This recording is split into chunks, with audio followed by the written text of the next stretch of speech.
என்னை பின்பற்றி வா. You follow me. என்னை பின்பற்றி. You follow me. ஜபத்தை கேட்கும் எங்கள் தேவா, கிருபை பெரிதல்லோ. இருப்பாராக, உங்களை நடத்துவாராக, உங்களை பலப்படுத்துவாராக. இந்த காலை நேரத்திலும் என்னோடு கூட கலாத்தியர் 4ஆம் அதிகாரம் 5வது வசனத்தை நீங்கள் என்னோடு கூட எடுத்துக்கொள்ளுங்கள். கலாத்தியர் 4ஆம் அதிகாரம் 5வது வசனத்தை நான் உங்களுக்காக வாசிக்கின்றேன். காலம் நிறைவேறின போது ஸ்திரீயினிடத்தில் பிறந்தவரும் நியாய பிரமாணத்திற்கு கீழானவரும் ஆகிய தம்முடைய குமாரனை தேவன் அனுப்பினார். நாம் ஜெபிப்போம். பரிசுத்தமுள்ள நல்ல பிதாவே, உமக்கு ஸ்தோத்திரம். இந்த காலை நேரத்திற்காக உமக்கு நன்றி செலுத்துகிறோம். இந்த காலை நேரத்திலும் உம்முடைய சமூகத்திலே நாங்கள் வார்த்தையை நாங்கள் பெற்றுக்கொள்ளும்படியாய் உம்மை ஆராதித்தோம், பாடினோம், துதித்தோம். இந்த நாளிலும் உம்மிடத்தில் உம்முடைய சன்னதியிலிருந்து நாங்கள் பெற்றுக்கொள்ளத்தக்கதான வார்த்தையை கர்த்தர் எங்களுக்கு தருவீராக. தேவரீர், இந்த வருஷத்தினுடைய கடைசியிலே கிறிஸ்மஸ் ஆராதனைக்கு முந்தின நேரங்களிலே நாங்கள் வந்திருக்கிறோம். தேவரீர், எங்களோடு கூட நீர் பேசும். உம்முடைய வார்த்தையினாலே எங்களை ஸ்திரப்படுத்தும், பலப்படுத்தும். உம்முடைய வார்த்தையை கொண்டு எங்களை வழி நடத்த வேண்டிய பாதையில் இதுவரையிலும் நடத்தினவர், இன்றைக்கும் நீர் எங்களோடு கூட பேசுவீராக. உம்முடைய சமூகம் எங்களோடு இருக்கட்டும், உம்முடைய கிருபை எங்களோடு இருக்கட்டும், உம்முடைய தயவு எங்களோடு இருக்கும்படிக்கு உம்முடைய கரத்திலே எங்களை தாழ்த்தி ஒப்பு கொடுக்கிறோம். ஆண்டவரே, நீரே பொறுப்படுத்தி நடத்தும். இயேசுவின் நாமத்தில் பிதாவே, ஆமென். கர்த்தருடைய நாமம் மகிமைப்படுவதாக. இந்த கலாத்தியர் 4ஆம் அதிகாரத்திலே அப்போஸ்தலனாகிய பவுல் காலங்களை பற்றி, குறித்திருக்கிற நேரங்களை பற்றி அவர் பேசுகிறார். இந்த கலாத்தியர் நிருபம் நமக்கு நன்றாய் தெரியும். ஆண்டவராகிய இயேசு கிறிஸ்துவை சீக்கிரமாய் தங்களுடைய வாழ்க்கையிலே ஏற்றுக்கொண்ட ஒரு சபை. அதே நேரத்திலே அந்த சபைக்குள்ளே சில வசனத்தினுடைய தாறுமாறான காரியங்கள், துருபதேசங்கள் வரும் பொழுது அதை உடனே ஏற்றுக்கொண்ட ஒரு சபையாய் இருந்தபடியினாலே பவுல் இவர்களோடு கூட நீங்கள் எந்த விசுவாசத்திலே வளருகிறீர்கள் என்பதை நீங்கள் சோதிக்க வேண்டும் என்பதை அவர் பேசினும்போது, அந்த பேசின காலகட்டத்திலே தேவன் ஒவ்வொரு காரியத்திற்கும் என்ன நிர்ணயம் வைத்திருக்கிறார் என்பதை குறித்து தெளிவாய் பேசுகிறார். அப்படி பேசும்பொழுது தான் இந்த 4வது அதிகாரத்திலே காலம் நிறைவேறின போது என்று சொல்லி ஆரம்பிக்கிறார். ஒவ்வொன்றிற்கும் தேவன் ஒவ்வொரு நேரங்களை வைத்திருக்கிறார், ஒவ்வொரு சூழ்நிலைகளை வைத்திருக்கிறார். தேவன் தம்முடைய ஆதீனத்திலே எதை முன் வைத்திருக்கிறாரோ அதை சமயங்களுக்கு, காலங்களுக்கு ஏற்றதை போல தேவன் நிறைவேற்றுகிறவராய் இருக்கிறார். ஆகையினாலே கலாத்தியரே, நீங்கள் நினைக்கிறபடி எனக்கு வயசாயிருச்சு, காலம் ஆயிருச்சு, சூழ்நிலை ஆயிருச்சு, இன்னும் கர்த்தர் செய்யலை, இன்னும் கர்த்தர் செய்யலை என்று சொல்லி நீங்கள் கர்த்தருடைய உண்மையான சத்தியத்தை விட்டு வேறொரு சத்தியத்திற்குள்ளே நீங்கள் திசை திரும்பி விடாதபடிக்கு தேவன் அதினத்தின் காலங்களிலே செய்கிறவராய் இருக்கிறார். அந்த காலத்தை நிர்ணயப்படுத்துகிறார் என்பதற்காக தான் இந்த 4வது அதிகாரம் 5வது வசனத்திலே, ஆங்கிலத்திலே 4வது அதிகாரம் 4வது வசனத்திலே சொல்லப்படுகிறது, காலம் நிறைவேறின போது ஸ்திரீயினிடத்திலே பிறந்தவரும் நியாய பிரமாணத்திற்கு கீழானவருமாகிய தம்முடைய குமாரனை. அப்படியானால் இயேசு கிறிஸ்துவை இந்த உலகத்திலே அனுப்புவதற்கு தேவன் ஒரு காலத்தை வைத்திருந்தார். அந்த காலம் நிறைவேறின பொழுது அவரை அனுப்பினார் என்று சொல்லப்படுகிறது. நீங்கள் 2 காரியத்தை புரிந்து கொள்ள வேண்டும். முதலாவது, தேவனுடைய நேரம் என்று ஒரு காரியம் உண்டு. இரண்டாவது, அந்த நேரத்திற்கேற்ற நிறைவு என்பது வேதத்திலே சொல்லப்படுகிறது. திரும்பமாய் சொல்லுகிறேன், தேவன் ஒரு நேரத்தை குறித்திருக்கிறார். இந்த நேரத்திலே தேவன் அந்த காரியத்தை செய்ய வேண்டுமானால் அந்த நேரத்திலே தேவன் எதிர்பார்க்கிற ஒரு நிறைவு அதிலே வர வேண்டும். நான் உங்களுக்கு புரியும்படியாய் சொல்லுகிறேனே, நீங்கள் வேதத்தை வாசிப்பீர்கள் என்று சொன்னால் அப்போஸ்தலர் 1ஆம் அதிகாரம் 6-7 வசனங்களை நீங்கள் வாசிக்கும் பொழுது சீஷர்கள் இயேசுவின் இடத்திலே கேட்கிறார்கள், ஆண்டவரே, இஸ்ரவேலருக்கு நீர் எப்பொழுது ராஜ்யத்தை தருவீர் என்று கேட்கும் பொழுது ஆண்டவர் இயேசு கிறிஸ்து அவர்களுக்கு பதில் சொல்லுகிறார், பிதாவானவர் தம்முடைய ஆதீனத்திலே வைத்திருக்கின்ற காலங்களையும் வேளைகளையும் நீங்கள் அறிந்து கொள்ளும்படியாய் கேட்கிறது உங்களுடைய காரியம் அல்ல. That is his own will. That is not your will. That is not your work. That is not belongs to you. உங்களுக்குரிய காரியம் அல்ல. நீங்கள் அதை தெரிந்து கொள்ளும்படியாக ஆண்டவர் உங்களுக்கு தெரிந்து கொள்ளுதலை அதிலே கொடுக்கவில்லை. அது அவருடைய வேலை, அவருடைய காலம், அவருடைய ஆதீனம் என்ற ஒரு வார்த்தை இங்கே பயன்படுத்தப்படுகின்றது. அப்போஸ்தலர் 17ஆம் அதிகாரம் 26வது வசனத்திலே, முன் தீர்மானிக்கப்பட்ட காலங்களிலும் அவர் உங்கள் குடியிருப்பின் எல்லைகளை குறித்திருக்கிறார் என்று சொல்லப்படுகிறது. அப்படியானால் முன் அவருடைய ஆதீனம் என்று சொல்வது மாத்திரமல்ல, அவரே ஒரு காரியத்தை முன் தீர்மானித்து வைத்திருக்கின்றார். நீங்கள் அப்போஸ்தலர் 4ஆம் அதிகாரம் 27வது வசனத்திலே பேதுரு சொல்லுகிறார், உம்முடைய கரமும் உம்முடைய ஆலோசனையும் முன் குறித்தவைகள் யாவையும் செய்யும்படி. அப்படியானால் கர்த்தருடைய கரம், கர்த்தருடைய ஆலோசனை முன் தீர்மானிக்கப்பட்டது மாத்திரமல்ல, முன் குறித்து வைத்திருக்கிறதாம். எதை எப்படி செய்ய வேண்டும் என்பதை தேவனுடைய கரம் குறித்திருக்கிறது. அது ஏற்ற சமயத்திலே செய்யும் என்று. நீங்கள் 2 தீமோத்தேயு 1ஆம் அதிகாரம் 9வது வசனத்தை வாசிப்பீர்களானால், அவர் நம்முடைய கிரியைகளின்படி நம்மை ரட்சியாமல் தம்முடைய தீர்மானத்தின்படியேயும் ஆதிகால முதல் கிறிஸ்து இயேசுவுக்குள் நமக்கு அருளப்பட்ட கிருபையின்படியும் நம்மை ரட்சித்து பரிசுத்த அழைப்பினாலே அழைத்திருக்கிறார் என்று சொல்லப்படுகிறது. பரிசுத்த அழைப்பினாலே அவர் அழைத்திருக்கிறார். கர்த்தருடைய நாமம் மகிமைப்படுவதாக. எனக்கு அருமையான கர்த்தருடைய பிள்ளைகளே, அவருடைய பரிசுத்த அழைப்பினாலே அவர் அழைத்திருக்கிறார். அந்த அழைப்பு எப்படி வருகிறது? தம்முடைய தீர்மானத்தின்படி. தம்முடைய தீர்மானத்தின்படி. கர்த்தருடைய நாமம் மகிமைப்படுவதாக.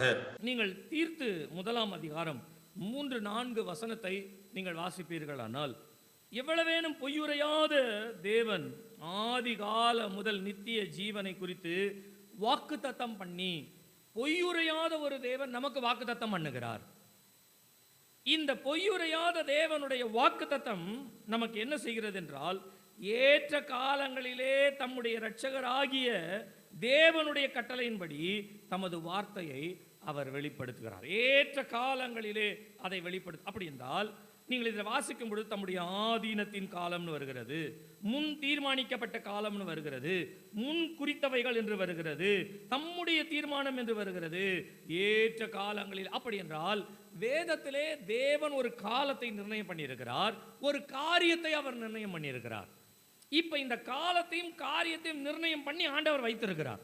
இப்படி வைத்திருக்கிறவர் அதை நிறைவேற்றுவதற்கு இரண்டாவது ஒரு பகுதியாக இங்கே சொல்லப்படுகிறது, காலம் நிறைவேறின போது. அப்ப காலம் என்பது வருகிறது. அந்த காலத்திலே தேவன் எந்த காரியத்தை நிறைவாக வேண்டும் என்று நினைக்கிறாரோ அது நிறைவான பின்புதான் குமாரனை இந்த உலகத்திற்கே அனுப்பினாராம். நீங்க சரித்திரத்திலே வாசிக்கும் பொழுது, சரித்திர பிரகாரமாய் நான் முதலாவது சொல்லுகிறேனே, நீங்க சரித்திரத்திலே வாசிக்கும் பொழுது இயேசு கிறிஸ்து இந்த உலகத்திலே வருவதற்கு அநேக காரியங்கள் முன்பாகவே தேவனால் நியமிக்கப்பட்டு அது நிறைவேறின பின்புதான் இயேசு இந்த உலகத்திற்கு வந்தார். நான் சொல்றேன், முதலாவது ராஜ்யங்களை பற்றி நீங்கள் வாசிப்பீர்களானால், தானியேல் புத்தகத்திலே சொல்லப்படுகிறது, ராஜ்யங்கள் ஏறக்குறைய 5 ராஜ்யங்களாய் சொல்லப்படுகிறது. ஒன்று பாபிலோனிய ராஜ்யம், இரண்டாவது மேதிய பெர்சிய ராஜ்யம், மூன்றாவது கிரேக்கர் ராஜ்யம், நான்காவது ரோம சாம்ராஜ்யம், ஐந்தாவது வரப்போகிற ஒரு ராஜ்யத்தை குறித்து. அப்படியானால் இயேசு கிறிஸ்து இந்த ரோம சாம்ராஜ்யத்தின் போதுதான் வர வேண்டும் என்பதற்காக அவர் வருவதற்கு முன்பாகவே இந்த காலங்களுக்கு ஏற்ற நிறைவு கிறிஸ்துவினுடைய சுவிசேஷம் இந்த உலகத்திலே எளிமையாய் பரவ வேண்டும் என்பதற்காய் இயேசு இந்த உலகத்தை ரட்சிப்பதற்கு ஏதுவான சுவிசேஷங்கள் இந்த உலகத்தில் வேகமாய் செல்ல வேண்டும் என்பதற்காய் தேவன் ராஜ்யங்களை ஆயத்தப்படுத்தினாராம். ராஜ்யங்களுடைய செயல்பாடுகளை தேவன் ஆயத்தப்படுத்தினாராம். நான் அதில் உங்களுக்கு சொல்ல வேண்டும் என்று சொன்னால், இந்த ரோமருடைய காலங்களிலே நீங்கள் சிலுவை என்கின்ற இந்த சிலுவை மரணம் என்பதை கொண்டு வந்தது ரோமர்கள் தான் கொண்டு வந்தார்கள். இயேசு சிலுவையிலே மரிக்க வேண்டும் என்பது பிதாவினுடைய சித்தம். ஆனால் இந்த சிலுவை என்கின்ற மரணத்திற்கு ஏதுவான காரியங்கள் என்பது, சிலுவை மரணம் என்பதை குறித்து கிரேக்கர்களும் சரி அல்லது பாபிலோனியரும் சரி மேதிய பெர்சியரும் கொண்டு வரவில்லை. அப்படியானால் இயேசு சிலுவையிலே மரிக்க வேண்டும் என்பதற்காக அதற்கு ஆயத்தம் பண்ணப்படும்படியாக தான் ரோம சாம்ராஜ்யம் வருகிறது. ரோம சாம்ராஜ்யம் வந்த பின்புதான் தெருக்கள், வீதிகள் என்று சொல்லி ரோட் சிஸ்டம் என்பதையே ரோம சாம்ராஜ்யம் தான் கொண்டு வருகிறது. ஒரு பழமொழி இருக்குது, all roads leads to Rome அப்படின்னு ஒரு பழமொழி இருக்கு. அப்படின்னா அவர்கள் போட்ட அந்த சாலை எப்படிப்பட்டது என்று சொன்னால், எல்லாம் ரோமை நோக்கி போகின்ற, அதுதான் தலைமைத்துவமான ஒரு இடம். அந்த இடத்தை நோக்கி போகின்ற ஒரு பாதைகளை அமைக்கிற வேலையை ரோம சாம்ராஜ்யம் செய்தது. ஆகையினால் தான் இயேசு கிறிஸ்து பாதைகளிலே அவர் சென்று நடந்து சென்று ஊழியம் செய்வதற்கு எளிமையாக இருந்தது. அப்போஸ்தலனாகிய பவுல் கடிதங்களை அனுப்பினார். இந்த கடிதத்தினுடைய சிஸ்டமேட்டிக் எங்கிருந்து வந்தது அப்படின்னு சொன்னால், ரோம அரசாங்கத்தினால் கொண்டு வரப்பட்டது தான் தபால் துறைகள், தபால் முறைகள் என்று சொல்லப்படுகிறது. பவுல் எழுதி அனுப்பின நிருபங்கள் எல்லாம் தபால் முறையிலே போய் சேர்வதற்கு தபால் முறைகளை கொண்டு வந்தது இந்த ரோம அரசாங்கம் தான். நான் இதை போல உங்களுக்கு சரித்திரபூர்வமாய் நான் சொல்ல வேண்டும் என்றால், பாபிலோனிய அரசாங்கத்தினால் தேவனுடைய வருகைக்கு என்ன ஆயத்தம் கொடுக்கப்பட்டது, மேதிய பெருசத்தினால் என்ன கொடுக்கப்பட்டது, கிரேக்கர்களால் என்ன கொடுக்கப்பட்டது. நீங்க கிரேக்கர்கள் எடுத்துக்கொண்டால் கிரேக்கர்கள் மொழியிலே மிக முக்கியத்துவம் கொடுத்தார்கள். கிரேக்க மொழி, இந்த கிரேக்க மொழியை நீங்கள் வைத்துக் கொள்ளுங்களேன். உலகமெங்கிலும் அலெக்சாண்டர் உலகத்தினுடைய ஒரு 3/4 பாகத்தினுடைய இடங்களை அவர் பிடித்த பொழுது இந்த கிரேக்க தத்துவத்தையும் கிரேக்க மொழியையும் அதிகமாய் பரப்பினாராம். நீங்கள் வேதத்தில் வாசிக்கும் பொழுது இயேசு கிறிஸ்துவனிடத்தில் ஒரு கிரேக்க ஸ்திரீ வந்து கேட்குறார். என்ன கேட்குறாங்க? ஆண்டவரே, என்னுடைய மகள் சுகவீனமாக இருக்கிறாள், கொடிய வியாதியில் சுகவீனமாக இருக்கிறாள். ஆகையினாலே இப்போ கிரேக்க ஸ்திரீன்னு சொல்லி அங்கே கொடுக்கப்படுறது காரணம் என்ன? அவள் என்ன பேசிட்டு பார்ப்போ. இப்போ இயேசு கிறிஸ்து என்ன சொல்கிறாரு? பிள்ளைகளுடைய அப்பத்தை நான் கொடுக்க மாட்டேன் அப்படின்னு சொன்னால் என்ன அர்த்தம்? அவர் எந்த மொழியில் பேசியிருப்பார்? இயேசு கிறிஸ்து வீட்டில் அராமிய மொழி பேசினாருன்னு இருக்கு. அவருடைய தாய்மொழி அராமிய மொழி. சபைக்கு போகும் பொழுது, ஆலயத்துக்கு போகும் பொழுது இயேசு கிறிஸ்து வேத சுருளை எடுத்து வாசித்தார். எபிரேய மொழியிலிருந்து. எபிரேய மொழியை அவர் எபிரேயனும் தெரியும், அராமிய மொழியும் தெரியும், எபிரேய மொழியும் தெரியும். இப்போ தெருக்களிலே வருகிறார். தெருக்களிலே வருகும் பொழுது இவர் யூதேயா தேசத்திலே மாத்திரமல்ல சமாரியாவிற்கும் போகிறார். சமாரியா தேசம் மாத்திரமல்ல புறஜாதியாருடைய தேசத்திற்கும் போகிறார். புறஜாதியார் தேசத்தில் போய் இவர் அராமிய மொழி பேச முடியாது, தெரியாது. புறஜாதியாருடைய தேசத்திற்கு போய் எபிரேய மொழியும் பேச முடியாது, ஏன்னா எபிரேய அவங்களுக்கு தெரியாது. அப்போ புறஜாதியார் மக்கள் என்று சொல்லப்படுகிறவர்களுக்கு தெரிந்த ஒரு மொழி இருக்கு. என்ன மொழி தெரியுங்களா? உலகம் முழுச தெரிந்த மொழி ஒரு கிரேக்க மொழி. இயேசு கிறிஸ்து கிரேக்க மொழியிலே தான் அந்த சகோதரியோடு பேசினார். அப்போ எளிமையாய் தம்முடைய பிதாவை பற்றின, பரலோகத்தை பற்றின காரியங்களை பொது ஜனங்களுக்கு பேசுவதற்கு கிரேக்க சாம்ராஜ்யத்தை தேவன் பயன்படுத்தினபடியினால், கிரேக்க மொழிகளையே எல்லா இடத்திலும் பேச அஃபீஷியல் லாங்குவேஜாக மாற்றினபடியினாலே தான் இயேசு கிறிஸ்து புறஜாதியாருக்கு இடத்திலும் பேசுவதற்கு எளிமையாக இருந்தது. அப்படியானால் ஒவ்வொரு ராஜ்யங்களும் இயேசு கிறிஸ்துவுக்காய் ஆயத்தம் பண்ணப்பட்டது. சரியான ஒரு நேரத்தில் முடிந்தவுடனே, காலம் நிறைவேறின உடனே இயேசு இந்த உலகத்திற்கு அனுப்பப்பட்டார். அல்லேலூயா, அல்லேலூயா, அல்லேலூயா. இன்றைக்கு நான் ஒரே ஒரு காரியத்தை மாத்திரம் இன்றைக்கு நான் முக்கியப்படுத்தும்படியாய் என்னுடைய மனதிலே ஆண்டவர் கொடுத்தது. இதோ ஒரு 2-3 நாட்கள் கழித்து நமக்கு கிறிஸ்மஸ் வரப்போகிறது. நமக்கு தேவன் ஒரு காரியத்தை உணர்த்துகிறார். என்ன உணர்த்துகிறார் என்று சொன்னால், காலம் நிறைவேறின போது, அப்படியானால் ரோம சாம்ராஜ்யம் வந்துவிட்டது, இயேசு கிறிஸ்து உலகத்திற்கு வருவதற்கு காலம் எல்லாம் சரியாக இருக்கிறது, காலகட்டங்கள் சரியாகிவிட்டது. ஆனால் அந்த காலத்தினுடைய நிறைவேறுதல் ஒன்று தேவன் எதிர்பார்க்கிறார். காலத்திற்கு ஏற்ற நிறைவேறுதல் வரும்பொழுது கிறிஸ்துவானவர் இந்த பூமிக்கு அனுப்பப்பட்டு பிறக்கிறார். அப்படியானால் நல்லா கவனிங்க, நம்ம வாழ்க்கையில் நம்ம ரட்சிக்கப்பட்டிருக்கிறோம், ஞானஸ்நானம் பெற்றிருக்கிறோம், தேவனை குறித்து அறிந்திருக்கிறோம், தேவனுடைய வசனத்திலே வளரும்படியாய் ஒரு வளர்ச்சியும் நமக்கு கொடுக்கப்படுகிறது. ஆனால் கிறிஸ்துவினுடைய கிரியை நமக்குள்ளே பிறக்காததற்கும், கிறிஸ்துவினுடைய கிரியை நமக்குள்ளே வளராததற்கும் ஒரு காரணம் இருக்கு. என்ன காரணம் அப்படின்னு சொன்னா, காலம் வந்திருக்குது, ஆனால் அதற்கேற்ற நிறைவு நம்ம கிட்ட இல்லாததுனால கிறிஸ்து இன்னும் நமக்குள்ளே உருவாகவில்லை, பிறக்கவில்லை, ஜெனிப்பிக்கப்படவில்லை. நம்ம ரட்சிக்கப்பட்டு தேவனிடத்தில் வாக்குத்தத்தங்களை பெற்று இது வரைக்கும் ஓடிடுச்சு, இந்த காலம் ஆயிடுச்சு, இத்தனை வருஷம் ஆயிடுச்சு, இத்தனை மாதம் ஆயிடுச்சு, இத்தனை சூழ்நிலை ஆயிடுச்சு, இவ்வளோ காலங்கள் போச்சு, இத்தனை வருஷங்கள் போயிட்டு, இவ்வளோ நாளாக நான் சர்ச்சுக்கு வரேன், இவ்வளோ நாளாக நான் சொல்லுகிறேன். இன்றைக்கு நான் என்னுடைய காதுகளாலே கேட்ட சில காரியங்களை நான் சொல்லுகிறேனே. சிலர் தேவனை தேடி வருகிறார்கள், ஆராதனைக்கு வருகிறார்கள், 1 வருஷம் ஆகுது, 2 வருஷம் ஆகுது, ஏதோ சில காரியங்கள் தங்களுடைய குடும்பத்தில் வந்த உடனே, ஆண்டவர் எனக்கு எதுவுமே செய்யலை, நான் எவ்வளோ ஆண்டவரை தேடினேன், நான் எவ்வளோ ஜெபம் பண்ணுறேன், நான் எவ்வளோ ஜெபம் பண்ணாலும் கர்த்தர் என் ஜெபத்தை கேட்கல அப்படின்ற மாதிரி இன்னும் நம்முடைய இருதயத்தில் பின்மாற்றத்திற்குரிய ஒரு சிந்தனை இருந்துட்டே இருக்கு. இந்த பின்மாற்றத்தினுடைய சிந்தனை நம்மை விட்டு டோட்டலா அகற்றப்பட்டு, முற்றிலும் அகற்றப்பட்டு, என்ன நடந்தாலும் ஆண்டவர் தான் அப்படின்னு எப்பொழுது நம்ம நிக்கிறோமோ அதிலே நமக்கு ஒரு நிறைவு உண்டாகிறது. அல்லேலூயா, அல்லேலூயா. இதை கேட்டுக்கொண்டு இருக்கிற உங்களுடைய வாழ்க்கையில சொல்லுகிறேன், நீங்கள் அநேக நாளாய் காரியங்களுக்கு ஜெபிக்கிறீர்கள். தோ வந்துவிடும், ஒரு வாரத்தில் நடந்துவிடும், ஒரு மாதத்தில் நடக்கும், அடுத்த வருஷம் நடக்கும், இந்த வருஷம் முடிவதற்குள்ளாய் நடக்கும். எத்தனையோ தீர்க்க தரிசனங்களை கேட்டுவிட்டோம். ஆனால் இன்றைக்கு வரையிலும் நமக்கு ஒரு பூரணமான ஒரு நிறைவு இன்றும் நமக்கு கிடைக்கவில்லை, அல்லது நிறைவு என்பது இன்னும் நமக்கு கிடைக்கவில்லை. ஏன் கிடைக்கவில்லை என்றால், நீங்கள் கிடைக்க பெற வேண்டிய காலத்திற்கு வந்திருக்கிறீர்கள், ஆனால் அதற்கேற்ற நிறைவு உங்களிடத்தில் இல்லை. பவுல் சொல்லுகிறார், காலத்தை பார்த்தால் போதகர்களாய் இருக்க வேண்டிய நீங்கள் இன்றைக்கும் பாலை குடிக்கிற பிள்ளைகளைப் போலவே இருக்கிறீர்கள். அப்படியானால் உங்களுக்கென்று குறிக்கப்பட்ட காலத்திற்கு நீங்கள் வந்து விட்டீர்கள், ஆனால் அதற்கு ஏற்ற ஒரு நிறைவு உங்களிடத்தில் இல்லை. அப்ப அந்த காலத்தினுடைய நிறைவு நமக்கு வேண்டும் என்பதை தான் இந்த கிறிஸ்துமஸ்க்கு முன்பாக தேவன் நமக்கு உணர்த்துகிறார். கிறிஸ்துமஸை கொண்டாடுவதற்கு முன்பாக, இன்றைக்கு ஆராதனையிலிருந்து நாம் கடந்து போவதற்கு முன்பாக நான் சொல்லுகிறேன், நான் வேகமாய் ஒரு 3 காரியங்களை நான் உங்களுக்கு சொல்ல போகிறேன். இந்த 3 காரியங்களுக்கும் நல்லா கொஞ்சம் நேரம் ஜெபம் பண்ணிட்டு தேவ சமூகத்தில் ஒப்பு கொடுத்து நம்ம போக போகிறோம். அதற்கு முன்பாய் சொல்லுகிறேன், காலங்கள் கிறிஸ்துமஸ் கொண்டாடுவதற்கு முன்பாக இயேசு உலகத்திலே பிறந்திருக்கிறார் என்று உலகத்திலே இருக்கிற கிறிஸ்தவர்கள், உலக கிறிஸ்தவர்கள் எல்லாம் கொண்டாடுவதற்கு முன்பாக இயேசு நமக்குள்ளே பிறக்க வேண்டும் என்று சொன்னால் இந்த காலத்திற்கு ஏற்ற ஒரு நிறைவு நமக்கு வேண்டும். அல்லேலூயா, அல்லேலூயா, அல்லேலூயா.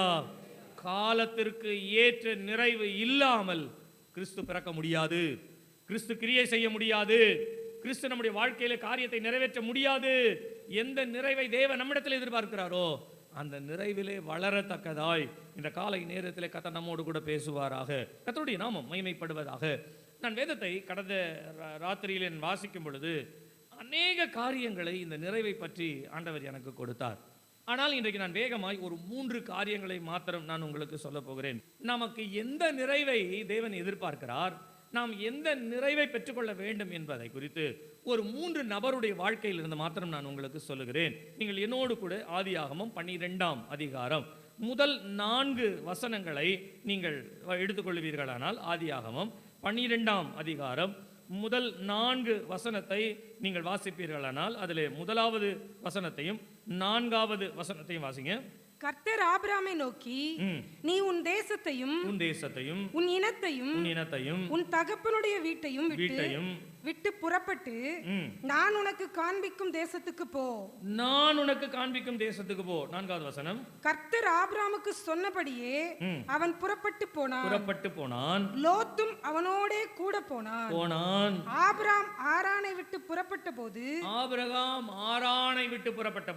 75 வயதுள்ளவனாய் இருந்தான். 75 வயதுள்ளவனாய் இருந்தால். கவனிங்க, இந்த சம்பவம் நமக்கு நன்றாய் தெரியும். நீ எங்க சுத்தினாலும் ஆபிரகாம் டச் பண்ணாம போகவே முடியாது. பைபிள்ல எந்த ஆங்கிள் நீங்க வாசித்தாலும் ஆபிரகாம் வந்து நிற்பார், அந்த ஆங்கிள் வந்து நின்றுடுவார். ஆபிரகாமும் சரி பவுலும் சரி வந்து நின்றுடுவாங்க. கவனிங்க, இந்த ஆபிரகாமை பற்றி நமக்கு நன்றாய் தெரியும். ஆண்டவர் ஆபிரகாமிற்கு ஒரு அழைப்பை கொடுக்கிறார். இந்த அழைப்பை கொடுப்பதற்கு தேவன் கொடுத்த வாக்குத்தத்தம் 2வது வசனம் சொல்லுகிறது, நான் உன்னை பெரிய ஜாதியாக்கி உன்னை ஆசீர்வதித்து. அப்படின்னா உனக்கு பிள்ளையே இல்லை, ஒருவரும் இல்லாமல் இருக்கப்பா, ஆனால் நான் உனக்கு காண்பிக்கிற தேசத்துக்கு நீ போ. அங்கே போனீன்னா உன் சந்ததியே பெரிய சந்ததியாக இருக்கும், உனக்கே ஒரு பெரிய, அப்படி என்றால் உனக்கு ஒரு பிள்ளையை தருவேன், சந்ததியை தருவேன், பெரிய கூட்டமாய் நீ மாறுவாய். இதை அடிப்படையாய் வைத்துதான் ஆண்டவர் 75வது வயதிலே அவர் ஆபிரகாம் சத்தத்தை கேட்டு 75வது வயதிலே புறப்பட்டு போனான் என்று இருக்கிறது. சரிங்களா? ஆபிரகாம் வந்து இதை கொஞ்சம் கூட நான் விவரமாக சொன்னால் நல்லா இருக்கும்னு நான் நினைக்கிறேன். கவனிங்க, ஆபிரகாமினுடைய ஏறக்குறைய 58வது வயது வரையிலும் நோவா உயிரோடு இருந்ததாக சரித்திரம் சொல்லுகிறது. நோவா மரிக்கும் பொழுது ஆபிரகாமிற்கு 58 வயது. ஆபிரகாம் குடும்பத்திலே ஒரு பிரச்சனை இருந்தபடியினாலே ஆபிரகாம் நோவாவினுடைய கூடாரத்திலே வளர்ந்ததாய் சொல்லப்படுகிறது. 58வது வயதிலே நோவா மரித்த உடனே ஆபிரகாம் இடத்துல ஆண்டவர் பேசுகிறார், நான் உனக்கு காண்பிக்கும் தேசத்திற்கு நீ போ என்று சொல்லுகிறார். ஆனால் ஆபிரகாம் அந்த 58வது வயதிலிருந்து தன்னுடைய தகப்பனுடைய வீட்டிலே அவன் இருக்கிறான். ஒரு காலகட்ட சூழ்நிலை வரும் பொழுது தகப்பனிடத்திலே அவன் சொல்லுகிறான். தகப்பன் என்ன சொல்றான்னா, நம்ம எல்லாருமே சேர்ந்தே போயிருவோம்னு சொல்லி இவர்கள் கானான் தேசத்திற்கு போக புறப்பட்டார்கள் என்று 11வது அதிகாரத்தில் சொல்லப்படுகிறது. ஆனால் அவர்கள் ஆரான் மட்டும் வந்த பொழுது அங்கேயே இருந்து விட்டார்கள். இப்ப 58வது வயசுல இவருக்கு அழைப்பு வந்ததை 75வது வயதிலே இவர் நிறைவேற்றுகிறார். ஏன் என்று சொன்னால், அந்த நாட்களிலே இருக்கிற காலகட்டத்தினுடைய சூழ்நிலையிலே உடனடியாய் தகப்பனுடைய வீட்டை விட்டு வெளியிலே போக முடியாது. சில சட்டத்திட்டங்கள் ஒழுங்குகள் இருக்கிறது. ஆகையினாலே அந்த ஒழுங்கிற்கு உட்பட்டவராய் இருந்தவர் ஒரு காலகட்டம் வந்தவுடனே 75வது வயதிலே அவர் வெளியிலே வருகிறார். தேவன் சொன்ன வார்த்தையை கேட்டு தன் தகப்பனுடைய வீட்டை விட்டு என்று சொல்லப்படுகிறது. அப்படியானால் தகப்பனுடைய வீட்டை விட்டு அவன் புறப்பட்டு போகிறான். 75வது வயதிலே இவர் பெற்ற ஒரு வாக்கு தத்தம். ஆனால் இவருக்கு பிள்ளை கிடைத்தது எத்தனை வயசுல? 100 வயசுல பிள்ளை பிறந்தது இல்ல? இப்ப நீங்க யோசிச்சு பாருங்க, ஏன் ஆண்டவர் 75லேருந்து 100 அப்படின்னா கிட்டத்தட்ட 24 வருஷம் ஆண்டவர் பேசி 25வது வருஷத்துல கொடுத்திருக்காரு. அப்படின்னா ஏன் 24 வருஷம் வரைக்கும் ஆண்டவர் தள்ளிட்டு போனாரு? உனக்கு தேசத்தை கொடுப்பேன்னு சொன்னாரு. 7ஆம் வசனத்துல வந்து சொல்லிட்டாரு, இந்த தேசத்தை உன் சந்ததிக்கு கொடுப்பேன். 7வது வசனத்துல சொன்னா 8வது வசனத்துல கர்ப்பம் தரிக்க வேண்டியதானே? நான் உனக்கு காண்பிக்கும் தேசத்துக்கு போயாச்சு. உன்னை பெரிய ஜாதி அப்படி ஆக்கிற வேண்டியதானே ஆண்டவர்? உடனே அதை செய்ய வேண்டியதானே? ஆனால் காலங்கள் கரெக்டா வந்து அமைஞ்சிருச்சு. ஆனால் ஆபிரகாமினிடத்தில் தேவன் எதிர்பார்த்த நிறைவு இன்னும் ஆபிரகாமுக்கு கிடைக்கவில்லை. இன்னும் ஆபிரகாமிற்கு உண்டாகவில்லை. எகிப்தில் இருக்கிற ஒரு ராஜா வந்து சாராளை அழைச்சிட்டு போயிட்ட உடனே அதுக்கு முன்பாக கேட்கிறார், இது யாருன்னு கேட்டவன ஆபிரகாம் என்ன சொன்னாரு? மனைவின்னு சொல்ல வேண்டியது தானே. மனைவின்னு சொன்னா என்ன பண்ணுவாங்க சொல்லுங்க? மனைவின்னு சொன்னா என்ன பண்ணியிருப்பாங்க? ஆபிரகாம் ஒருவேளை என்னை கொன்னுட்டு அவளை தூக்கிட்டு போயிடுவாங்களோ, அப்படின்னா சாவுக்கு பயந்து வந்திருக்கியோ? வாக்கு தத்தம் பெற்ற நீ செத்துருவோமோன்னு ஒரு பயம் வந்துச்சு, அதனால போய் சொல்லிட்டியோ? அதுக்கப்புறம் அவர் சமாளிக்கிறார். அபிமலேக்கு கிட்ட கேட்ட உடனே அபிமலேக்கு நீ ஏன் இப்படி செய்தன்னு கேட்ட உடனே அவர் சொல்றார், இல்லை அவன் எனக்கு சகோதரி தான். அதுக்கு ஒரு கதெல்லாம் பேசுறார். பேசிக்கிட்டோம், இருக்கட்டும்.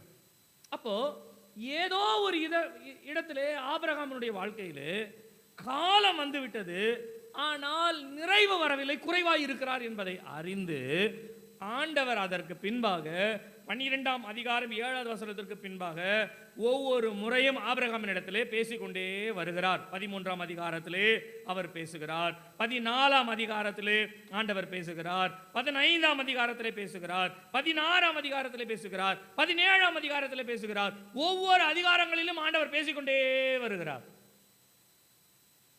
இப்ப பேசின உடனே 96, 97, 98, 99, 18வது அதிகாரத்தில் வந்து ஆண்டவர் பேசுகிறார், அடுத்த வருஷம் நான் வரும்பொழுது உன் கையிலே ஒரு பிள்ளை இருக்கும். பாருங்க, ஒரு கரெக்டான ஒரு ஆரம்பிக்கும் பொழுது நான் உனக்கு தருவேன்னு சொன்னார். எப்போன்னு சொல்லலை.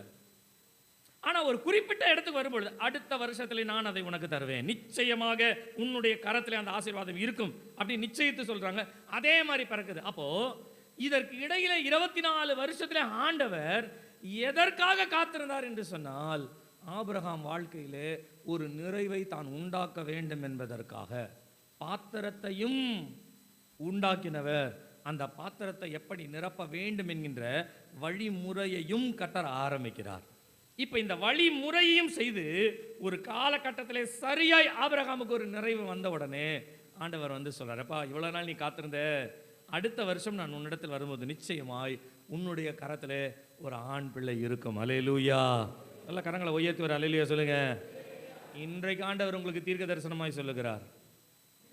இன்றைக்கு ஆண்டவர் உங்களுக்கு உங்கள் முகத்தை பார்த்து நேரடியாய் 18ஆம் அதிகாரத்தினுடைய 10வது வசனத்திலே ஆண்டவர் சொன்ன அதே வார்த்தை, அப்பொழுது அவர் ஒரு உற்பவ காலத்தில் நிச்சயமாய் உன்னிடத்தில் திரும்ப வருவேன், அப்பொழுது உன் மனைவியாகிய சாராளுக்கு ஒரு குமாரன் இருப்பான்.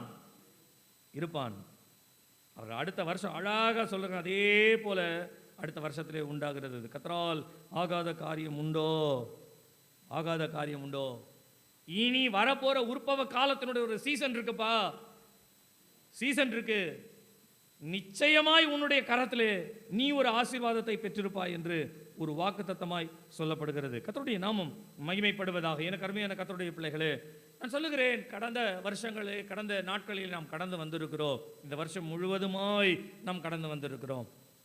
இந்த வருஷத்தினுடைய இறுதியிலே ஆண்டவர் சொல்லுகிறார், நான் உனக்கு கொடுக்க வேண்டிய ஒரு காரியத்தினுடைய ஒரு நிறைவு இந்த வருஷத்திலே உனக்கு கிடைக்க போகிறது. நான் எதை உனக்கு வாக்குத்தத்தம் பண்ணினேனோ அந்த வாக்குத்தத்தத்தை இனி வரும் காலத்தில், குறித்த காலத்தில் அது உனக்கு கிடைக்க போகிறது. ஆனால் அது கிடைப்பதற்கு முன்பாக உன்னிடத்திலே நான் ஒரு நிறைவை எதிர்பார்க்கிறேன். எந்த நிறைவு என்று சொன்னால் நீங்கள் எபிரேயருக்கு எழுதின நிருபம் 11ஆம் அதிகாரம் 9, 10 வசனங்களை நீங்கள் வாசிப்பீர்களானால், எபிரேயருக்கு எழுதின நிருபம் வாசிங்க. விசுவாசத்தினாலே அவன் வாக்குத்தத்தம் பண்ணப்பட்ட தேசத்திலே பரதேசியை போல சஞ்சரித்து, விசுவாசத்தினாலே அவன் வாக்குத்தத்தம் பண்ணப்பட்ட தேசத்திலே பரதேசியை போல சஞ்சரித்து, அந்த வாக்குத்தத்திற்கு உடன் சுதந்திரராகிய ஈசாக்கோடும் யாக்கோபோடும் கூடாரங்களிலே கூடி. நீங்க 2 காரியங்களை பாருங்களேன். வாக்குத்தத்தம் பண்ணப்பட்ட தேசத்துக்கு வந்துட்டார். வந்தவர் எப்படி வாழணும், எப்படி இருந்திருக்கும்? நீங்கள் ஒரு சொந்த வீடு வாங்குறீங்க. சொந்த வீட்டில் போய் எப்படி இருப்பீங்க? யாராவது ஏதாவது சொல்ல போகிறாங்க, யாராவது ஏதாவது வீட்டுக்காரன் வர போகிறான், ஹவுஸ் ஓனர், அப்படியே நீங்கள் யோசிப்பீங்க? சுதந்திரம் ஆயிடுச்சு, சுதந்திரவாளியாக வாழ வேண்டியோம். ஆனால் அவர் சுதந்திரராயால பரதேசியாய் வாழ்ந்தாராம். மென்டாலிட்டி எப்படி மாறிடுச்சு பாருங்களேன். கூடாரங்களிலே தங்கியிருந்தாங்க. இன்னைக்கு நம்மளாம் வீடு கட்டிட்டு இருக்கோம். எதுக்கு வீடு கட்டுறோம் சொல்லுங்க? எதுக்கு வீடு கட்டுறோம்? வாடகை வீட்டில் இங்கே அங்கேயும் அலைஞ்சிட்டு இருக்க முடியாது. அவங்கவுங்க ஒரு சட்டத்திட்டம் போடும். அதனால் நமக்கு ஒரு வீடு குடியிருப்பு இருந்தால் போதும் அப்படின்றது நம்ம குடியிருப்புக்கு ஒரு வீடை கட்டுறோம். வீடை கட்டும்போது அந்த கொத்தனார்கிட்ட சொல்லிடுங்க, தவறுப்பா, எனக்கு 50 வயசு ஆகுது, மிஞ்சு போனால் ஒரு 20 வருஷம் தான் நான் இந்த பூமியில் இருப்பேன். ஒரு 20 வருஷத்துக்கு இந்த பூமியில் இருக்கிற அளவுக்கு இந்த வீடு இருந்தால் போதும். அதுக்கப்புறம் விழுந்தா அவன் கட்டிக்கிட்டோம், என் பையன் கட்டிக்குவான் அப்படின்னா கட்டுவீங்க? பேர பிள்ளை வரைக்கும் யோசித்து தான் வீடை கட்டுவோம்ல. ஏன் அப்படின்னா, நமக்கு கொடுக்கப்பட்டிருக்கிற சுதந்திரத்தை நம்ம பயன்படுத்தும் பொழுது அது நமக்கு நித்தியமாய் தோன்ற வேண்டும், நித்திய காலமாய் வர வேண்டும், அநேக காலங்கள் நமக்கு வர வேண்டும் என்ற ஒரு எதிர்பார்ப்போடு. ஆனால் ஆபிரகாம் எந்த பூமியில வாழ்ந்தானோ அந்த பூமி சொந்தமாக கொடுக்கப்பட்டோம், அவன் மனசுல அதை குறித்ததான ஒரு பற்றுதலே கிடையாது. எந்த பிள்ளைகள் சுதந்திரமாய் உனக்கு தருவேன்னு சொன்னாரோ, இந்த சுதந்திரம் நான் கட்ட மாளிகையில் வாழ்றேன்னு சொல்லி மாளிகை கட்டாம கூடாரங்களிலே கூடியிருந்தாராம். அப்படின்னா உலகத்திலே இருக்கிற காரியம் சுதந்திரமாய் கொடுக்கப்பட்டாலும் உலகத்தை சுதந்திரமாய் எண்ணவில்லை, தேவன் இருக்கிற பரலோகத்தை தான் தன் சுதந்திரமாய் அவர் எண்ணினார். அல்லேலூயா, அல்லேலூயா. கவனிங்க, நம்ம வாழ்க்கையில நிறைவு என்பது ஏன் நமக்கு இன்னும் காரியம் நடக்கல, ஏன் இன்னும் ஆண்டவர் நமக்கு காரியத்தை செய்யல, ஏன் இன்னும் ஆண்டவர் நமக்கு இந்த காரியத்தை நிறைவேற்றல சொன்னா, நான் சொல்லுகிறேன், கர்த்தருடைய கரத்தில் குறைவல்ல, நம்முடைய நிறைவிலே ஏதோ ஒரு குறைவுபடுகிறது. என்ன குறைவு என்று சொன்னால், உங்களுடைய கண்களும் உங்களுடைய நம்பிக்கையும் உங்களுடைய நித்தியமும் ஆண்டவரை சார்ந்து இருக்க வேண்டுமே அல்லாமல் இந்த உலகத்தை சார்ந்து நீங்கள் வாழாமல், உலகத்தை சார்ந்து இராமல், உலகத்தினுடைய காரியத்திலே நாட்டம் கொள்ளாதபடிக்கு தேவன் இந்த உலகத்தில் வைத்திருக்கிறார் என்ற மகிழ்ச்சியோடு வாழலாமே ஒழிய, என்னுடைய உண்மையான மகிழ்ச்சி நான் பரலோகத்திற்கு போக போகிறேன். அல்லேலூயா, அல்லேலூயா. இந்த காலை நேரத்தில் கர்த்தர் உங்களோடு கூட பேசுவாராக. நான் சொல்லுகிறேன், ஒரு உண்மையான மகிழ்ச்சி என்ன தெரியுங்களா? நீங்கள் கட்டுற வீட்டில் கிடையாது, நம்ம கட்டுற ஆலயத்தில் கிடையாது, நம்ம கட்டுற பெரிய கோபுரமான மாளிகைலாம் ஒன்றும் கிடையாது. நம்முடைய உண்மையான மகிழ்ச்சி எங்கே இருக்குது தெரியுங்களா? இதை பார்க்கிலும் மேலான ஒன்றை தேவன் பரலோகத்தில் வைத்திருக்கிறார். அல்லேலூயா, அல்லேலூயா, அல்லேலூயா. நான் சொல்கிறேன், ஒரு தாயினுடைய ஒரு மடியை பார்க்கிலும், ஒரு தகப்பனுடைய தோளை பார்க்கிலும் ஒரு பிள்ளைக்கு வேற எதுவுமே பரலோகம் கிடையாது. நான் சொல்லுகிறேன், இந்த உலகத்தில் இயேசு நம்மோடு கூட இருக்கிறார், நம்மில் அவர் வாசம் பண்ணுகிறார், நமக்குள்ளே கிரியை செய்கிறார். இப்படி இருக்கும் பொழுதே இதுவே நமக்கு சந்தோஷமாக இருக்கும் என்று சொன்னால், ஒரு நாளிலே நான் அவருடைய மடியிலே போக போகிறேன், அவருக்குள்ளே பிரவேசிக்க போகிறேன், அவரிலே நான் வாழப் போகிறேன் என்று இந்த சந்தோஷத்தை பார்க்கிலும் பேரின்பம் என்று சொல்லப்படுகிற பேரின்ப சந்தோஷத்தை அவர் பரலோகத்திலே நமக்காய் வைத்திருக்கிறார். அல்லேலூயா, அல்லேலூயா, அல்லேலூயா. அந்த சந்தோஷத்தினுடைய நிறைவு எப்போ வருகிறதோ, இந்த பூலோகத்திலே கிறிஸ்துவானவருடைய வாக்குத்தத்தம் நம்மிலே பிறக்கும். இரண்டாவதாக, நீங்கள் 105ஆம் சங்கீதத்தினுடைய 19வது வசனத்தை நீங்கள் வாசிப்பீர்களானால் 105ஆம் சங்கீதத்தினுடைய 19வது வசனத்தை நீங்கள் வாசிப்பீர்களானால் வாசிங்க. கர்த்தர் சொன்ன வார்த்தை நிறைவேறும் அளவும் அவருடைய வசனம் அவனை புடமிட்டது. கர்த்தர் சொன்ன வார்த்தை நிறைவேறும் அளவும் அவருடைய வசனம் அவனை புடமிட்டது. அவருடைய வசனம் அவனை, இது யோசேப்பை குறித்து சொல்லப்படுகின்றது. யோசேப்பினுடைய வாழ்க்கையிலே ஆண்டவர் ஒரு தரிசனத்தை கொடுத்தார். ஒரு சொப்பனத்திலே அவன் ஒரு தரிசனத்தை காண்கிறான். தன்னுடைய தரிசனத்திலே தேவன் தன்னை ஒரு உண்மையாய் பயன்படுத்துகின்ற ஒரு பயன்படுத்துதலை பற்றினதான ஒரு தரிசனத்தை பார்க்கிறார். ஆனால் இந்த தரிசனத்தை அவன் பெற்ற பின்பு நீங்க எடுத்தீங்கன்னா ஏறக்குறைய யோசேப்பு, நான் நினைக்கிறேன் 17வது வயதிலே தன்னுடைய குடும்பத்தை விட்டு அவன் துரத்தப்படுகிறான். இந்த 17வது வயதிலே துரத்தப்பட்டவன் பார்வோனுக்கு முன்பாய் போய் நிற்கும் பொழுது 30 வயதாகிறது. அப்படின்னா எத்தனை வயசு இடைப்பட்ட காலம் வருது? 13. சொல்லுங்க. 13 வருஷம் தேவன் வாக்குத்தத்தத்தையும் அல்லது தரிசனத்தையும் கொடுத்து யோசேப்புக்குள்ளே அது நிறைவேறும் பொழுது, தரிசனம் நிறைவேறும் பொழுது யோசேப்புக்கு ஏறக்குறைய 30 வயசு, 13 வருஷங்கள் தாண்டி போகிறது. அப்படியானால் ஆண்டவர் சொன்னபடியே ஒருவேளை ஆண்டவர் யோசேப்பை எகிப்தில் தான் உயர்த்தணும் அப்படின்னு இருந்திருந்தால், நான் சொல்லுகிறேன், அந்த யோசேப்பு எகிப்திற்கு வந்த உடனே அடிமையாக இருந்த பொழுது போர்த்திபார் வீட்டிலே அவன் செய்கிற வேலையில கர்த்தர் அவனோடு இருக்கிறார் என்பதை கண்டு போர்த்திபார் என்ன பண்றான்னா தன் வீட்டினுடைய மூத்த விசாரணைக்காரனாய் அவனை வைக்கிறார். இப்ப அவனை இல்லாமல் அந்த வீட்டில் ஒரு காரியமா அசைய முடியாது என்ற நிலைமையில் வருகிறது. இந்த போர்த்திபாரின் மூலமாய் ராஜாவுக்கு தெரியப்படுத்திருக்கலாம், என் வீட்டில் ஒருத்தர் இருக்கிறான், ரொம்ப நல்ல வேலையெல்லாம் செய்யறான், அவனை நம்முடைய ராஜ்யத்திற்கு உபயோகப்படுத்திக் கொள்வோமா என்று போர்த்திபார் ரெக்கமெண்ட் பண்ணியிருக்கணும், பண்ணல. இப்ப ஜெயிலில் போயிட்டாரு. ஜெயிலில் போன உடனே பான பாத்திரக்கானோ சுயம்பாகி 2 பேர் வராங்க.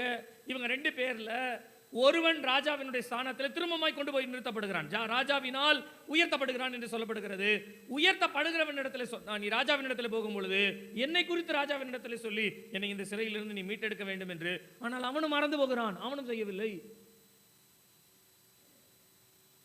ஏறக்குறைய 13 வருஷங்கள் படாத பாடுகளையும் வேதனைகளையும் கண்ணீரையும் துக்கத்தையும் அனுபவித்த ஒரு அனுபவமாகவே யோசேப்பிற்கு போகிறது. இவர் எகிப்திலே தான் உயர்த்தப்பட வேண்டும் என்றால் எகிப்திற்கு வந்த உடனே தேவன் அந்த காரியத்தை செய்திருக்க வேண்டும். ஆனால் வசனம் புடமிட்டது. அதை நான் இப்படி சொல்லுகிறேன், யோசேப்பிற்குள்ளாய் வர வேண்டிய நிறைவு வருகிற வரையிலும் தேவன் காத்திருந்தார். யோசேப்பு எகிப்தில் உயர்த்தப்பட வேண்டும், எகிப்திற்கு வந்தாச்சு, காலம் வந்துருச்சு. ஆனா காரியத்தை ஆண்டவர் செய்த.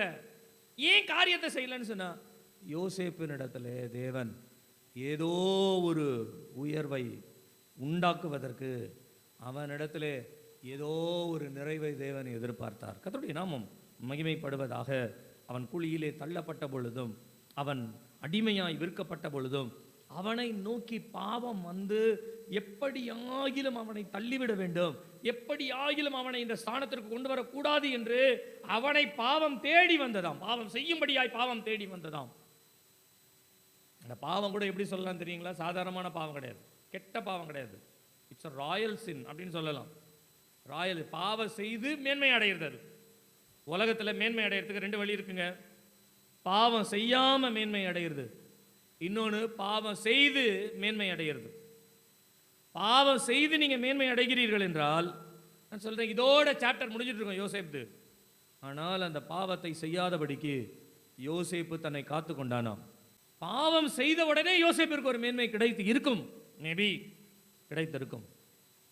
ஆனால் தேவன் யோசேப்பினுடைய வாழ்க்கையிலே ஒரு நல்ல நிறைவை அவர் எதிர்பார்த்தார். அவர் எதிர்பார்த்த வண்ணமாகவே சொல்லுகிறேனே, ஒரு காலகட்டம் வந்த பொழுது ராஜாவினிடத்திலே ராஜாவிற்கு முன்பாய் கொண்டு வந்து நிறுத்தப்பட்டு ராஜாவினால் அதிகாரி ஆக்கப்பட்டு சர்வ எகிப்திற்கும் ராஜாவினுடைய அடுத்த ஸ்தானத்திற்குரிய ஒரு நிலைமையை கொடுத்து தேவன் யோசேப்பை உயர்த்தினார். அல்லேலூயா, அல்லேலூயா, அல்லேலூயா. எனக்கு அருமையான கர்த்தருடைய பிள்ளைகளே, நம்முடைய வாழ்க்கையில் சொல்லுகிறேன், சில நேரம் குழியிலே தள்ளப்பட்ட அனுபவங்கள் நமக்கு வரலாம். சில நேரங்கள் அடிமையை போல அடிமைத்தனத்திற்குள்ளே நாம் இருக்கிறவர்களாக இருக்கலாம். சில நேரங்களிலே பாவத்திற்கு ஏதுவான காரியங்கள் நம்மை தேடி வருகிறதாய், பாவத்திற்குரியதாய் வரலாம். Yes, it's true. சில நேரங்களிலே நம்ம ஒன்றையும் செய்ய முடியாதபடிக்கு நம்மளை கட்டி போடுற அளவுக்கு வரணும். நம்மளை கட்டி போட்டுருவாங்க. ஜெயிலில் போட்ட மாதிரி ஒன்றையும் செய்ய முடியாது. நான் என்ன செய்கிறது, நான் என்ன பண்ணுறது, என்னால் ஒன்றும் பண்ண முடியலையே அப்படின்ற மாதிரி நம்மளை கட்டி போட்ட மாதிரி சூழ்நிலை வரும். நான் சொல்லுகிறேன், இவைகள் எல்லாவற்றிலும் யோசேப்போடு கர்த்தர் இருந்தார், நம்மோடு கர்த்தர் இருக்கிறார் என்ற பயபக்தியோடு நாம் வாழ்வோம் என்றால் நமக்குள்ளே தேவன் ஒரு நிறைவை தருவார். அல்லேலூயா, அல்லேலூயா, அல்லேலூயா, அல்லேலூயா. எனக்கு அருமையான கர்த்தருடைய பிள்ளைகளே, இந்த காலை நேரத்தில் கர்த்தர் நம்மோடு பேசுவாராக. ஆபிரகாமினுடைய வாழ்க்கையிலே ஒரு நிறைவு வந்த பொழுது கர்த்தர் காரியத்தை நிறைவேற்றினார். யோசேப்பினுடைய வாழ்க்கையிலே ஒரு நிறைவு வந்த பொழுது யோசேப்பினுடைய வாழ்க்கையிலே தரிசனம் நிறைவேறினது. நீங்கள் கடைசியாக 1 சாமுவேல் 3ஆம் அதிகாரம் முதல் வசனத்தை நீங்கள் வாசிப்பீர்கள். ஆனால் 1 சாமுவேல் 3ஆம் அதிகாரம் முதல் வசனத்தை நீங்கள் வாசிப்பீர்கள். ஆனால் வாசிங்க. சாமுவேல் என்னும் பிள்ளையாண்டான் ஏலிக்கு முன்பாக கர்த்தருக்கு பணிவிடை செய்து கொண்டிருந்தான். அந்நாட்களிலே கர்த்தருடைய வசனம் அபூர்வமாய் இருந்தது. there was a time அபூர்வமான சூழ்நிலையாய் மாறிவிட்டது. கர்த்தருடைய வசனம் அபூர்வமாய் இருந்ததாம். ஜனங்கள் பாவம் செய்ய ஆரம்பித்தார்கள். ஏலியினுடைய பிள்ளைகள் பாவிகளாய் இருந்தபடியினாலே, ஏலியினுடைய பிள்ளைகள் பாவம் செய்கிறவர்களாய் இருந்தபடியினாலே, விபச்சாரம் செய்கிறவர்களாய் இருந்தபடியினாலே, கர்த்தருடைய வசனத்திற்கு வார்த்தைக்கு கீழ்ப்படியாமல் கர்த்தருடைய பலிகளை அசூசிப்படுத்தினபடியினாலே ஜனங்கள் கர்த்தருக்கு பலி செலுத்துகிறதிலே அசூசிப்பட்டார்கள், வெறுத்தார்களாம். வேதம் சொல்லு, வெறுத்தார்கள் என்ற ஒரு வார்த்தை வருகிறது. அவர்கள் வெறுத்தார்கள். அப்படி வெறுக்கப்பட்ட ஒரு சூழ்நிலையிலே, வெறுக்கப்படுகிற ஒரு சூழ்நிலை காலகட்டத்தில் ஆண்டவர் ஒரு ஸ்திரீயை அவர் தெரிந்து கொள்ளுகிறார்.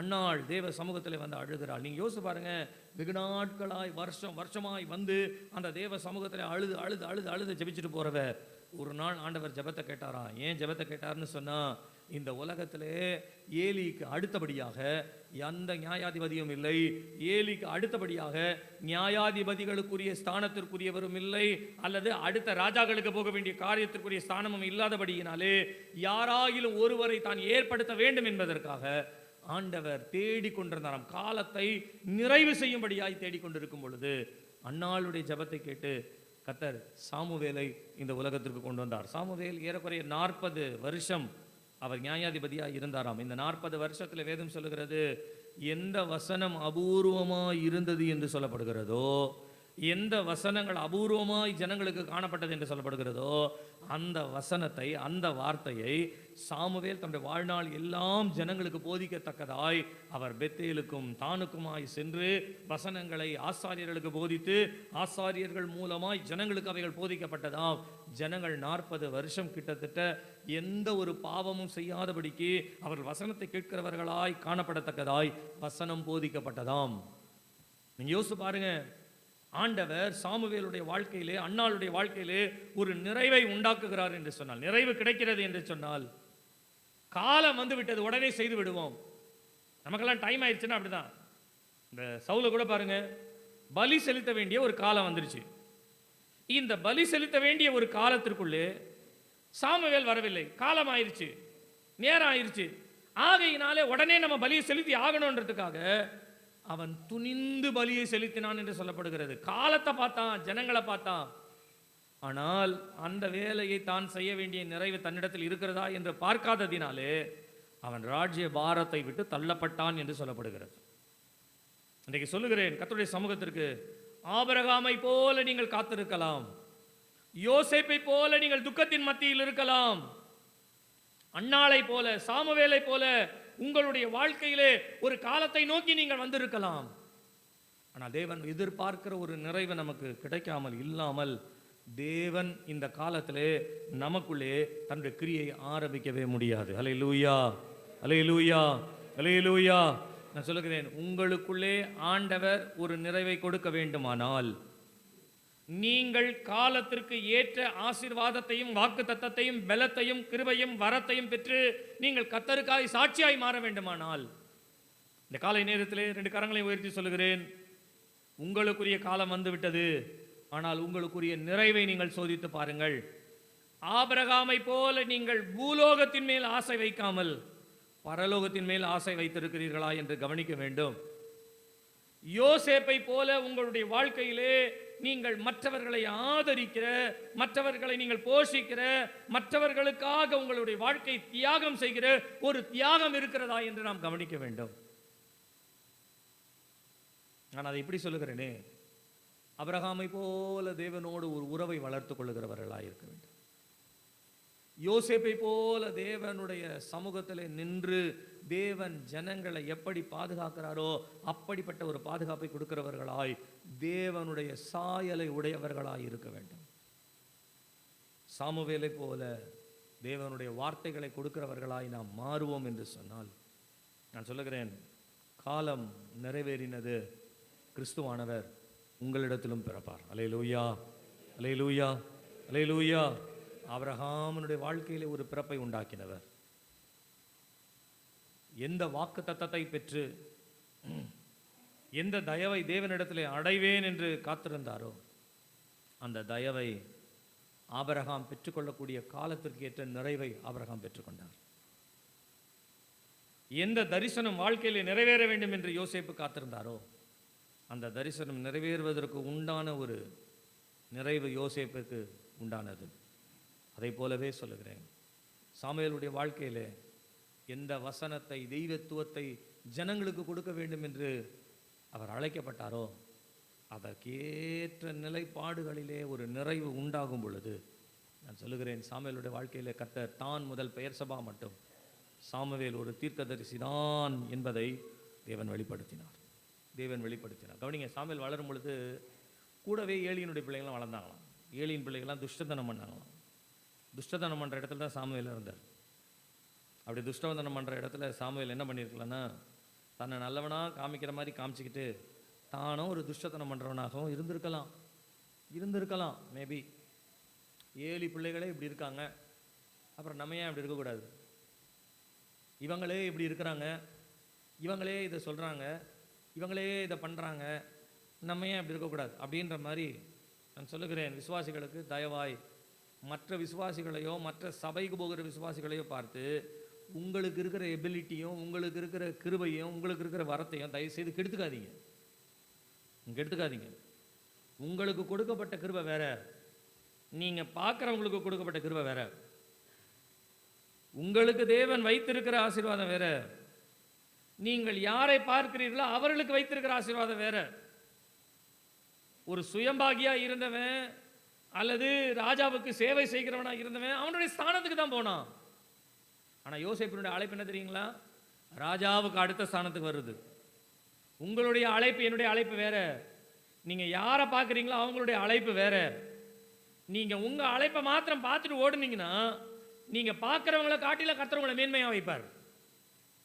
நீங்கள் அவங்கள பார்த்தீங்கன்னா நீங்கள் பார்க்குறவங்கள காட்டிலும் கர்த்தர் உங்களை கீழே தான் வைப்பார். இன்றைக்கி தேவ சமூகத்தில் நமக்கு ஒரு நிறைவு வேண்டும். நான் கேட்கிறேன், ஆபிரகாமை போல உங்களுக்கு ஒரு நிறைவு வேண்டுமா? யோசேப்பை போல ஒரு நிறைவு வேண்டுமா? அல்லது உங்களுக்கு சாமுவேலை போல ஒரு நிறைவு வேண்டுமா? இந்த நிறைவை நீங்கள் எப்பொழுது பெறுகிறீர்களோ அப்பொழுது வேதம் சொல்லுகிறது, காலம் நிறைவேறின பொழுது ஸ்திரீயினிடத்திலே பிறக்கும்படியாய் நியமிக்கப்பட்ட இயேசு கிறிஸ்து தேவனால் அனுப்பப்பட்டவராய் மரியாளுடையத்திலே அவர் பிறந்தார் என்று சொல்லப்பட்டதை போல உங்களிடத்திலே என்னிடத்திலே பிறந்து இந்த பூலோகத்திலே நம் மூலமாய் தேவன் செய்ய வேண்டிய கிரியையை வருகிற நாட்களிலே செய்வதற்கு, கிறிஸ்துமஸ் ஆராதனைக்கு போவதற்கு முன்பாகவே உலகம் கொண்டாடுகிறபடி நானும் கொண்டாடுகிறேன் என்று சொல்லி உலகத்தை போல நான் கொண்டாடாதபடிக்கு நான் கொண்டாடுவதற்கு எனக்கு ஒரு வழி இருக்கிறது. என்னவென்று சொன்னால், நான் நிறைவாகும் பொழுது வேதத்திலே சொல்லப்பட்ட மரியாளிடத்திலே பிறந்தவர் என்னிடத்திலும் பிறக்கிறவராய் இருக்கிறார். அல்லேலூயா, அல்லேலூயா, அல்லேலூயா. அந்த நிறைவு உங்களுக்கு வேண்டுமானால் நம்ம எல்லாம் எழுந்து நிற்போமா?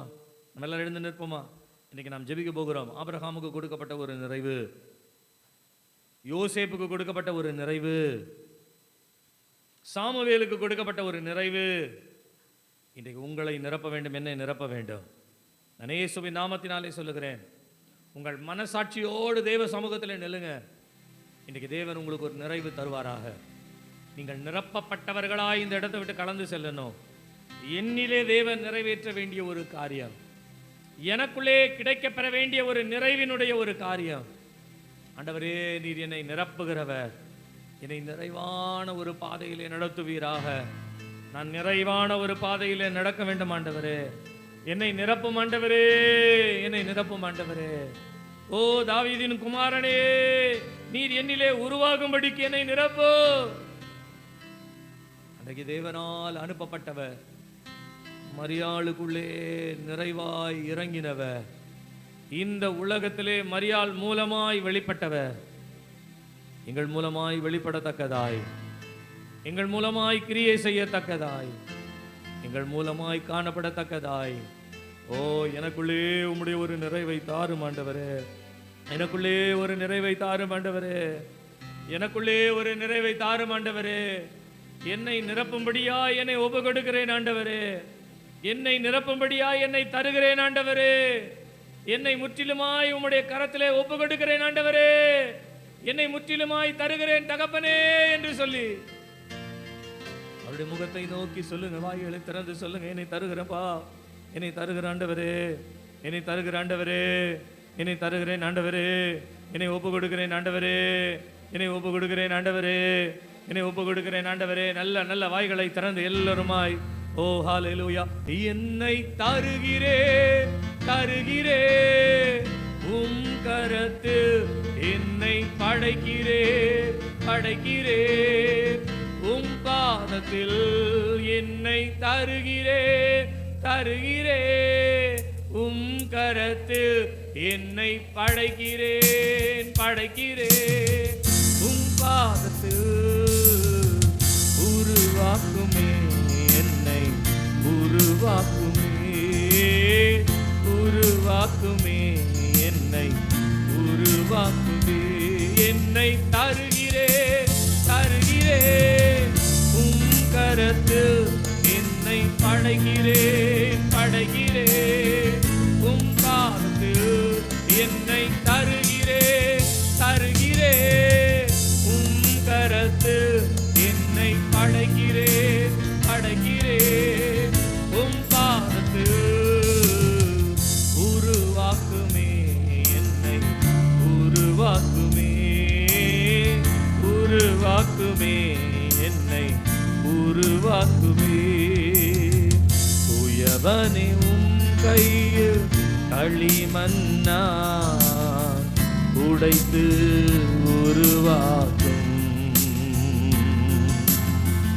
உயவனே உம் கையில் களிமண்ணா உடைத்து உருவாக்கும். என் சித்தமல்ல உம் சித்தம் நாதா, தருகிறேன் உம் கரத்தில். என் சித்தமல்ல உம் சித்தம் நாதா, தருகிறேன் உம் கரத்தில். என்னை தருகிறேன், தருகிறேன் உம் கரத்தில். என்னை படைக்கிறேன்.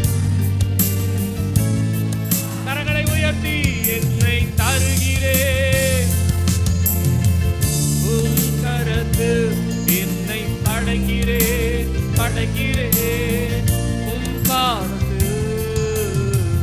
உருவாக்குமே என்னை, உருவாக்குமே, உருவாக்குமே என்னை, உருவாக்குமே, உருவாக்குமே என்னை, உருவாக்குமே, உருவாக்குமே என்னை, உருவாக்குமே.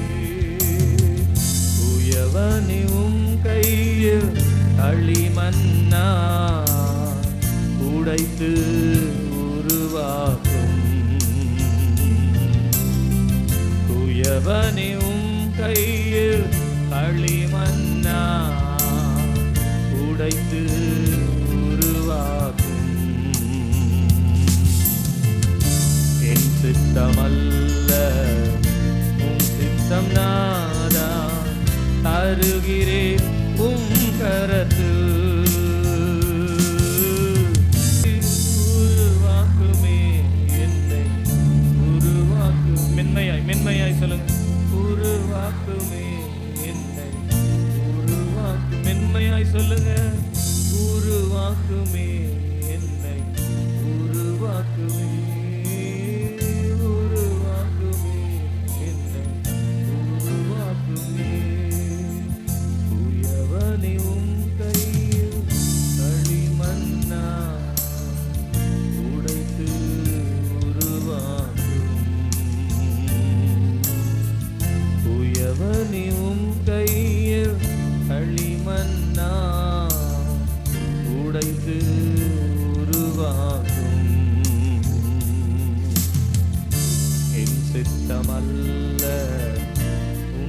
சித்தம் நாதா தருகிறேன் உம் கரத்தில். என் சித்தமல்ல உம் சித்தம் தருகிறேன் உம் கரத்தில். மென்மையாய் கரங்களை உயர்த்தி என்னை தருகிறேன்.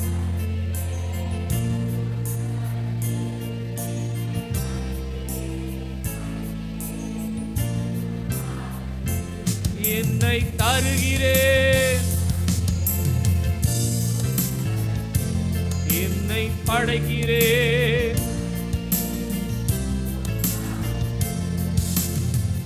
உருவாக்குமே என்னை உருவாக்குமே. உருவாக்குமே என்னை உருவாக்குமே. உருவாக்குமே என்னை உருவாக்குமே. உருவாக்குமே என்னை உருவாக்கு. நல்ல கரங்களை தட்டி கர்த்தரை ஸ்தோத்திரிப்போம் எல்லாருமாய். என்னை உருவாக்குகிறவர், என் கண்களை உருவாக்குகிறவர், என் காதுகளை உருவாக்குகிறவர். என் கரத்தை யுத்தத்திற்காய் பழகுவிக்கிற என்னை உருவாக்குகிறவர், என் கால்களை மான் கால்களாய் போல மாற்றும்படி என்னை உருவாக்குகிறவர், என் இருதயத்தை தெய்வீகமாய் மாற்றும்படி என்னை உருவாக்குகிறவர், நிறைவேற்றுகிறவர் நிறைவேற்றுகிறவர் நிறைவேற்றுகிறவர் நிறைவேற்றுகிறவர். பூரண நிறைவினுடைய நிறைவு இந்த நாளிலே எங்கள் மத்தியிலே இறங்கட்டும் ஆண்டவரே. உம்முடைய நிறைவு என்னை பூரணத்திற்குள்ளாய் நடத்தட்டும். இந்த நிறைவை நான் பூரணமாய் பெற்றுக்கொள்ள உதவி செய்யும். காலம் நிறைவேறின பொழுது இயேசுவை அனுப்பினார் என்ற வார்த்தை இன்றைக்கு என்னுடைய வாழ்க்கையிலே நிறைவேறட்டும். நான் கிறிஸ்துமஸ் ஆராதனைக்கு வரும் பொழுது ஒரு நிறைவு பெற்றவனாய் காணப்படத்தக்கதாய், கிறிஸ்து என்னிலே பிறப்பிக்கப்பட்டவனாய் நான் காணப்படத்தக்கதாய், உன்னிலிருந்து உருவாகிறது உண்டாகிறது பரிசுத்தம் உள்ளது என்று சொல்லத்தக்கதாய் எனக்குள்ளிருந்து உருவாக ஒரு நிறைவை தந்து நடத்தும். காலை நேரத்திலே உங்களுடைய பிள்ளைகளை கர்த்தர் ஆசீர்வதியும் பலப்படுத்தி நடத்தும். இயேசுவின் நாமத்தில் ஜெபம் கேளும் நல்ல பிதாவே. ஆமென் ஆமென் ஆமென். என்னை பின்பற்றி வா. You follow me. என்னை பின்பற்றி. You follow me. ஜெபத்தை கேட்கும் எங்கள் தேவா.